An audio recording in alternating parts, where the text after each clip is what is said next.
Hello friends, welcome to Indian study पर आपका स्वागत है। दोस्तों, आज की इस वीडियो में मैं आप लोगों के लिए पॉलिटी का टेस्ट लेकर के आया हूं, जो कि आपके आने वाले एग्जाम यूपीएसआई के लिए बेहद इंपॉर्टेंट है। वीडियो को एंड तक जरूर देखिएगा, क्योंकि लास्ट में मैं आपसे क्वेश्चन भी पूछूंगा और उसका आंसर आपको कमेंट बॉक्स में बताना होगा। साथ ही साथ इस वीडियो की पीडीएफ डिस्क्रिप्शन में टेलीग्राम चैनल का लिंक दिया हुआ है, वहां से आप प्राप्ति कर सकते हैं। पहला क्वेश्चन आपके सामने, 14 वर्ष से कम उम्र के बच्चों को जोखिम भरे काम पर ना लगाना किस अधिकार के प्रति संरक्षण है। कल मैंने आपको यह क्वेश्चन पूछा था, तो आपका सही आंसर हो जाएगा शोषण के विरुद्ध अधिकार के प्रति जो है ये संरक्षण है। पहला ही ऑप्शन यहाँ पर आपका बिल्कुल करेक्ट होगा। लगभग सभी लोगों ने सही आंसर दिया था इसका। भारत के संविधान के किस अनुच्छेद में लिखा है कि 14 वर्ष से कम आयु तक के बालक किसी भी फैक्ट्री या खान या कोई अन्य जोखिमपूर्ण राज्य में रोजगार में कार्य नहीं करेंगे। ये किस आर्टिकल में निहित है, जल्दी बताओ। बहुत इंपॉर्टेंट क्वेश्चन है ये, कई बार आपके एग्जाम में पूछा गया। तो ये अनुच्छेद 24 में लिखा गया है। पहला ही ऑप्शन यहाँ पर आपका बिल्कुल करेक्ट हो जाएगा। अनुच्छेद 352 के अंतर्गत लागू आपात स्थिति के दौरान निम्नलिखित में से कौन से संवैधानिक उपबंध निलंबित रहते हैं, जल्दी बताओ। तो क्या रहते हैं, तो सही आंसर हो जाएगा मौलिक अधिकारों को जो है वो निलंबित कर दिया जाता है सर। तीसरा ऑप्शन यहाँ पर आपका बिल्कुल क्या हो जाएगा सर, करेक्ट हो जाएगा। राष्ट्रपति के द्वारा अनुच्छेद 20 और 21 को छोड़कर सभी मौलिक अधिकारों को निलंबित कर दिया जाता है। मूल संविधान द्वारा मौलिक अधिकारों को 7 श्रेणियों में विभक्त किया गया है, परंतु अब इसमें केवल कितनी श्रेणी है, जल्दी बताओ।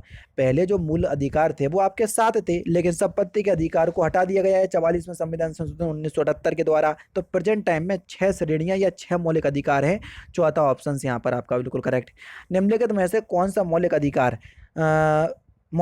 नहीं है, जल्दी बताओ। कौन सा अधिकार मौलिक अधिकार नहीं है, तो सही आंसर हो जाएगा हड़ताल करने का अधिकार, शांतिपूर्ण सभा बनाने का और विरोध करने का तो है, लेकिन हड़ताल करने का अधिकार नहीं है, है ना। तो पहला ही ऑप्शन यहाँ पर आपका बिल्कुल क्या हो जाएगा सर, करेक्ट हो जाएगा।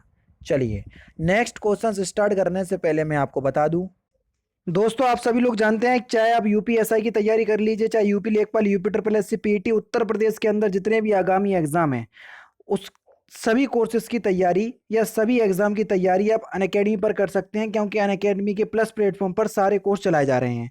7 अक्टूबर से आपका यूपी लेखपाल का बैच स्टार्ट हो गया। 11 अक्टूबर से देख लीजिए सर, आपका आरओ का बैच स्टार्ट हो जाएगा।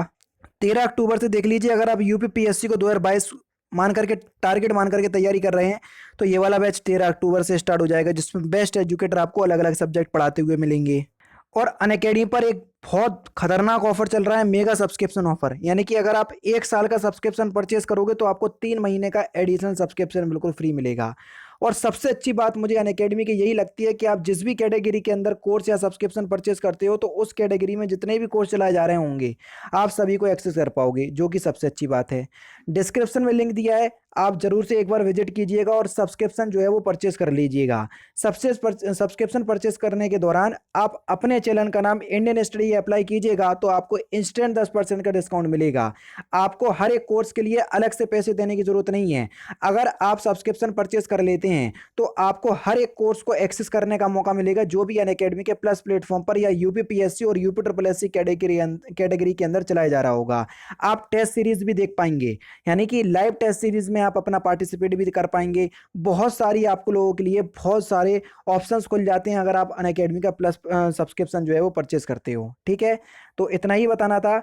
तो आप परचेस कर सकते हैं, डिस्क्रिप्शन में लिंक दिया है। और जब परचेस करो तो रेफरल कोड की जगह इंडियन स्टडी जरूर से अप्लाई कीजिएगा। अब देख लेते हैं next question. Next question sir आपके सामने, कौन सा मौलिक अधिकार अब मौलिक अधिकारियों की सूची से हटा दिया गया है। आप सभी लोग जानते हैं, अभी हाल ही मैंने आपको बताया। कौन सा मौलिक अधिकार, संपत्ति का अधिकार। दूसरा ऑप्शन करेक्ट।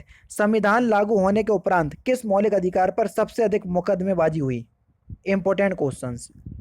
तो किस मौलिक अधिकार पर हुई, तो सही आंसर हो जाएगा सर संपत्ति के अधिकार पर। तीसरा ऑप्शन करेक्ट।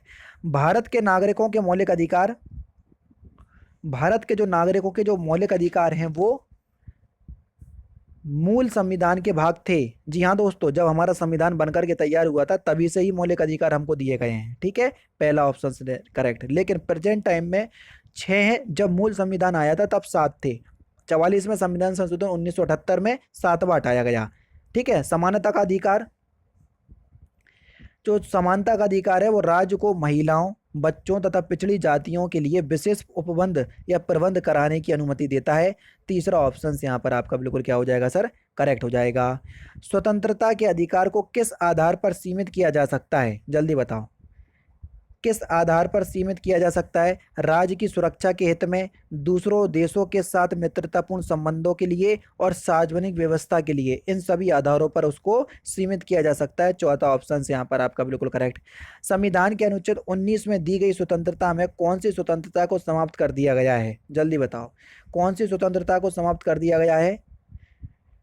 तो सही आंसर हो जाएगा संपत्ति प्राप्त करने, उसे रखने तथा उसे बेचने और दूसरों को देने की स्वतंत्रता को समाप्त कर दिया गया है। दूसरा ऑप्शन करेक्ट।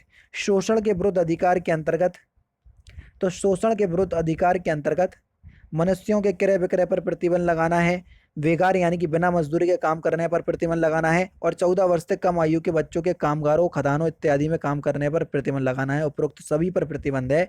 चौथा ऑप्शन करेक्ट। भारतीय नागरिकों के मौलिक अधिकारों को, भारतीय नागरिकों के जो मौलिक अधिकार हैं उनको राष्ट्रीय संकट के समय राष्ट्रपति द्वारा स्थगित किया जा सकता है या निलंबित किया जाता है। प्रतिबंध लगाने का जो अधिकार है अनुच्छेद 33, 34 और 35 के तहत वो आपको संसद को है। निलंबित या स्थगित करेगा राष्ट्रपति, ध्यान रखना वर्ड्स पे। पहला ऑप्शन करेक्ट। नेक्स्ट क्वेश्चन, नागरिकों के मौलिक अधिकारों पर न्याय संगत प्रतिबंध लगाने का अधिकार। देखो प्रतिबंध लगाने का अधिकार किसको है, अभी हाल ही बताया मैंने। तो प्रतिबंध लगाने का जो अधिकार है वो संसद को है। निलंबित और स्थगित करने का अधिकार राष्ट्रपति को है, ध्यान रखना। नेक्स्ट क्वेश्चन आपके सामने, यह निर्णय करने का अधिकार किसे है कि नागरिकों के मौलिक अधिकारों पर लगाए गए प्रतिबंध उचित है अथवा नहीं। यह निर्णय कौन करेगा? प्रतिबंध तो संसद लगाएगी, लेकिन यह निर्णय कौन करेगा कि इस पर जो मौलिक अधिकार पर, इस व्यक्ति पर इसके प्रतिबंध लगा दिए गए हैं मौलिक अधिकार पर, यह सही है या नहीं। तो सही आंसर हो जाएगा आपका न्यायालय, न्यायालय को। तीसरा ऑप्शन करेक्ट। संविधान द्वारा प्रदान किए गए मौलिक अधिकारों में से कौन सा मौलिक अधिकार गैर नागरिकों को उपबंध है, जल्दी बताओ। तो सही आंसर हो जाएगा आपका संवैधानिक संरक्षण की स्वतंत्रता। चौथा ऑप्शन करेक्ट। हालांकि अनुच्छेद 14, अनुच्छेद 20, अनुच्छेद 21, अनुच्छेद 24 सभी जो भारत के नागरिक के भी नहीं है उनको भी वो है प्राप्त है। भारत के मौलिक अधिकारों के निम्नलिखित विशिष्ट लक्षणों में से कौन सा गलत है? जो गलत मौलिक कर्तव्य है वही आपको बताना है। साधारण कानून द्वारा बनाए गए या प्रदान किए गए अधिकारों की तुलना में भारतीय संविधान द्वारा प्रदान किए मौलिक अधिकार अति पवित्र हैं, बिल्कुल पहला सही है। मौलिक अधिकारों पर युक्त प्रतिबंध लगाए जा सकते हैं, लगाए जा सकते हैं। मौलिक अधिकार न्याय संगत है तथा उन्हें सर्वोच्च न्यायालय के माध्यम से लागू कराया जा सकता है, ये भी बिल्कुल सही है। तो कोई भी गलत नहीं है, सभी के सभी सही हैं। चौथा ऑप्शन करेक्ट हो जाएगा। भारत में सिक्कों को कृपाण पहनने की अनुमति है, उन्हें ऐसा करने की अनुमति किस मौलिक अधिकार के अंतर्गत दी गई है? तो सही आंसर हो जाएगा आपका धार्मिक स्वतंत्रता के अधिकार के अंतर्गत। तीसरा ऑप्शन यहाँ पर आपका बिल्कुल करेक्ट हो जाएगा। इस समय संपत्ति का अधिकार एक कैसा अधिकार है? तो आप सभी लोग जानते हैं इस समय एक संपत्ति का जो अधिकार है वो एक कानूनी अधिकार मात्र है, पहला ही ऑप्शन करेक्ट हो जाएगा। नेक्स्ट क्वेश्चन, भारतीय संविधान के अंतर्गत मौलिक अधिकारों को लागू कराने का उत्तरदायित्व किसको है? देखो उच्च न्यायालय को भी है अनुच्छेद 226 के तहत, और सर्वोच्च न्यायालय को भी है अनुच्छेद 32 के तहत। तो ए और सी सही होगा। यहाँ पर ए और बी लिखा तो आप इसको सी कर लीजिए, ठीक है। ए और सी यानी कि इस क्वेश्चन का चौथा ऑप्शन यहाँ पर आपका बिल्कुल करेक्ट होगा।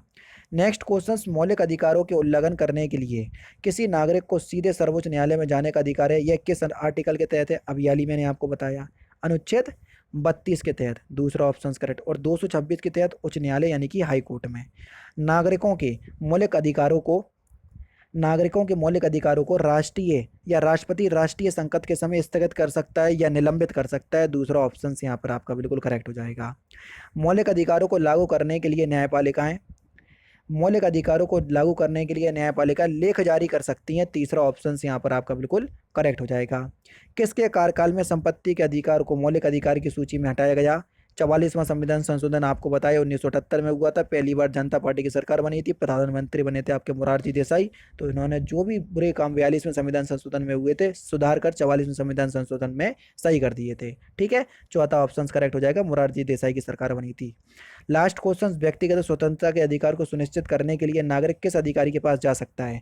तो इस क्वेश्चन का आंसर आप मुझे कमेंट बॉक्स में बताएंगे। तो दोस्तों ये थे आपके 25 पॉलिटी की इंपॉर्टेंट क्वेश्चंस जो कि मैंने आज की इस वीडियो में आपको कंप्लीट करवा दिए।